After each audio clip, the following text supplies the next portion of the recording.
Anak-anak, kalian semua sudah memahami konsep atau teori struktur teks drama ya? Yang pertama, prolog, orientasi, komplikasi, resolusi, dan yang terakhir epilog. Baik, di sini Ibu akan menjelaskan bagaimana menganalisis struktur teks drama. Kita ingat kembali, struktur itu adalah bagian-bagian teks. Teks drama yang akan Ibu contohkan adalah teks yang berjudul Ketika Pangeran Mencari Istri. Ini ada di buku paket kalian halaman 200. Ibu percaya kalian semua pasti sudah memahami ya isi teks ini. Pasti semuanya sudah pernah membaca teks Ketika Pangeran Mencari Istri ini. Kita langsung cara menganalisisnya saja. Nah, usahakan dalam mengerjakan itu kalian menulis yang orang lain bisa paham. Jadi gini, harus runtut. Kalian tuliskan KD-nya terlebih dahulu, menelaah struktur dan kaidah kebahasaan teks drama. Karena kita baru belajar struktur, maka kalian tulis poin A, analisis struktur teks drama. Judul teksnya kalian tulis Ketika Pangeran Mencari Istri, paket halaman 200. Kemudian karena kita menganalisis struktur, maka tulis strukturnya. Yang pertama prolog. Ingat kembali, prolog itu isinya apa? Ini, kalian ingat lagi.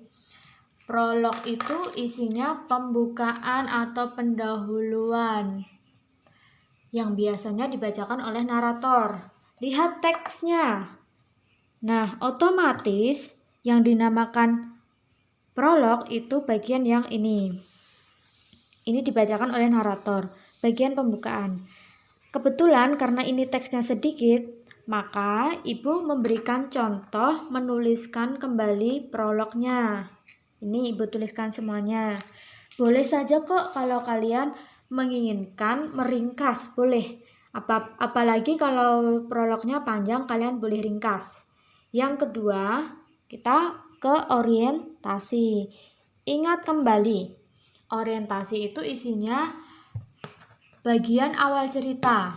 Nah, teks ini pasti ada bagian-bagiannya.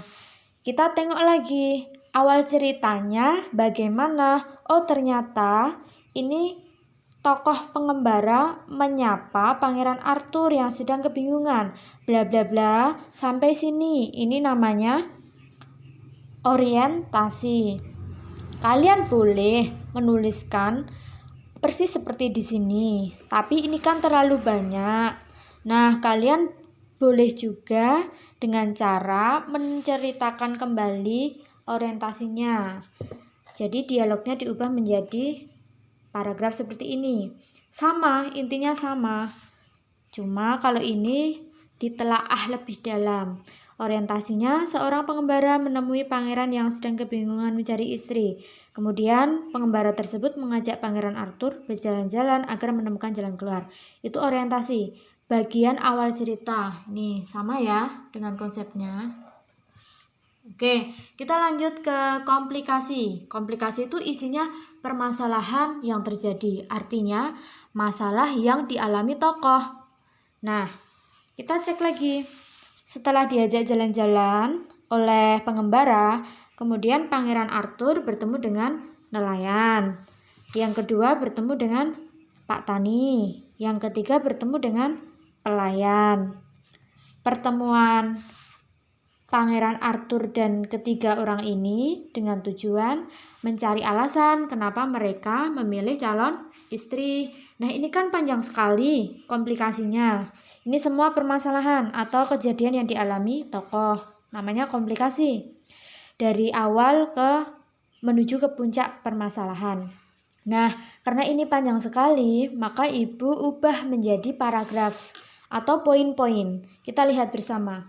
Ingat, komplikasi tadi isinya konflik atau permasalahan yang terjadi. Masalah yang dialami oleh tokoh. Ibu tuliskan poin-poinnya. Komplikasi, pengembara yang bernama Theo mengajak Pangeran Arthur ke pantai dan menemui nelayan. Dan nelayan memberikan pendapatnya ketika ia memilih calon istri. Setelah bertemu nelayan, Ibu tulis poinnya. Ia bertemu dengan Pak Tani. Pak Tani juga menjelaskan alasan memilih calon istri. Kemudian yang terakhir, mereka di sini mereka Pangeran Arthur dan pengembara ya. Mereka bertemu pelayan. Pelayan juga berpendapat alasan memilih calon istri. Ketiga hal ini adalah poin-poin atau masalah atau kejadian yang dialami oleh tokoh. Ketiga hal ini namanya atau termasuk ke dalam komplikasi. Kita lanjut ke struktur yang keempat. Resolusi, isinya penyelesaian konflik atau masalah telah selesai. Kita cek, ini kan sudah kita analisis. Kita lanjutkan. Oh, di sini resolusinya. Sini ya. Di sini sudah muncul resolusi. Pangeran Arthur kini mengerti tak ada manusia yang sempurna, begitu pula dengan calon istriku. Yang penting aku mencintainya dan hatinya baik. Nah, ini sudah menunjukkan kalau kebingungan Pangeran Arthur terpecahkan, yakni ia sudah memahami bagaimana memilih calon istri. Berarti ini sudah masuk ke resolusi atau penyelesaian masalah. Kan isinya penyelesaian masalah. Sampai sini ya. Ini juga penyelesaian masalah.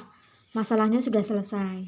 Ibu ubah dialog ini atau ibu ceritakan kembali. Ibu hanya menuliskan poin-poinnya. Nih, resolusi di teks ketika pangeran mencari istri, maka Pangeran Arthur mengerti bahwa tak ada manusia yang sempurna. Kemudian poin yang kedua, Putri Rosa mengaku bahwa ia hanya menyamar sebagai pengembara. Nah, kemudian sebenarnya ada satu poin lagi. Ini, akhirnya pangeran menemukan wanita yang cocok untuk menjadi istrinya. Nah, ini poin yang terakhir. Itu termasuk ke dalam resolusi.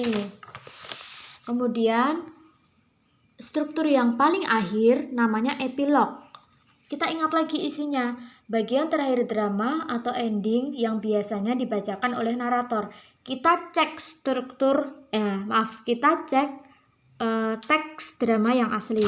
Oh, di sini ada bagian terakhir teks drama dan dicetak miring. Ini menunjukkan kalau bagian ini dibacakan oleh narator. Sama ya, seperti dengan konsepnya dibacakan oleh narator. Berarti yang dinamakan epilog itu yang ini. Karena ini teksnya hanya sedikit, ya sudah, ibu tuliskan ulang apa adanya. Epilognya Pangeran Arthur dan Putri Rosa akhirnya menikah dan hidup bahagia. Begitu ya anak-anak, cara menganalisis struktur teks drama. Kalau kalian ini merasa masih terlalu panjang, kalian boleh kok meringkas lagi. Yang penting kalian paham apa sih yang dimaksud dengan masing-masing struktur ini dan apa saja isinya. Itu ya anak-anak. Terima kasih, semoga kalian paham. Kalau ada yang belum paham, boleh kalian diskusikan lagi di grup atau chat ke Bu Fitri atau Bu Bella. Begitu, terima kasih.